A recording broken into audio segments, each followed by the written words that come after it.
સુરત શહેર વિસ્તારના અલગ અલગ વિસ્તારમાંથી મોબાઈલ ફોન ચોરી કરતા ઇસમોને મોબાઈલ ફોન નંગ 279 કિંમત ₹16,79,000 મુદ્દામાલ સાથે પકડી પાડતી Udhna police station surveillance team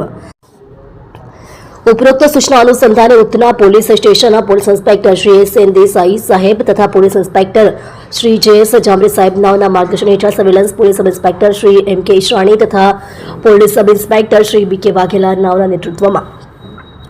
surveillance સ્ટાફના માણસો સાથે પેટ્રોલિંગમાં હતા. તે દરમિયાન સાથેના પોલીસ કોન્સ્ટેબલ વિશાલ કુમાર રામજીભાઈ તથા પોલીસ કોન્સ્ટેબલ હૈદર અલી આલમ અલી તથા પોલીસ કોન્સ્ટેબલ રાહુલભાઈ જીવરાજભાઈ નાઓની સંયુક્ત બાતમી હકીકતના આધારે ઉધના ખત્રીનગર પાસે બ્રિજ નીચે આરોપીઓ નામે રવિ રૂમાલભાઈ રાજનટ ઉંમર વર્ષ 31 ધંધો મજૂરી રહે પ્લોટ નંબર 37 સંતોષીનગર ઝુંપડપટ્ટી નવાગામ ડિંડોલી સુરત શહેર તથા સંતોષ ઉર્ફે લંગડા બાબુભાઈ ગાયકવાડ ઉંમર વર્ષ 44 ધંધો મજૂરી રહે ઘર નંબર 221 સંતોષીનગર ઝુંપડપટ્ટી નવાગામ ડિંડોલી સુરત શહેરનાઓ પાસેથી કુલ 15 મોબાઈલ ફોન મળી આવેલ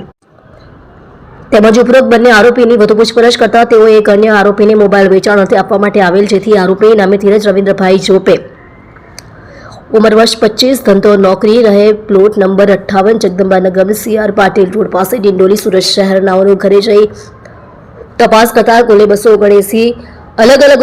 કંપનીના મોબાઈલ સાથે પકડી પાડી જે મોબાઈલ ફોન વિશે પૂછતા મજકૂર ઈસમોએ સુરત શહેરના અલગ અલગ વિસ્તારમાંથી લોકોની વધુ પડતી ભીડ હોય ત્યાં લોકોએ નજર ચૂકવી તેના કિસ્સાઓમાંથી તથા BRTS બસમાં મુસાફરી કરતા પેસેન્જરની નજર ચૂકવી ભીડનો લાભ લઈ ચોરી કરેલ હોવાની હકીકત જણાવેલ હોય જેથી ઉપરોક્ત ઇસમોના વિરુદ્ધમાં BNSS કલમ 35(1) મુજબ કાર્યવાહી કરી ઉપરોક્ત પોલીસ કર્મચારીએ ખૂબ જ સારી અને પ્રશંસનીય કામગીરી કરેલ છે.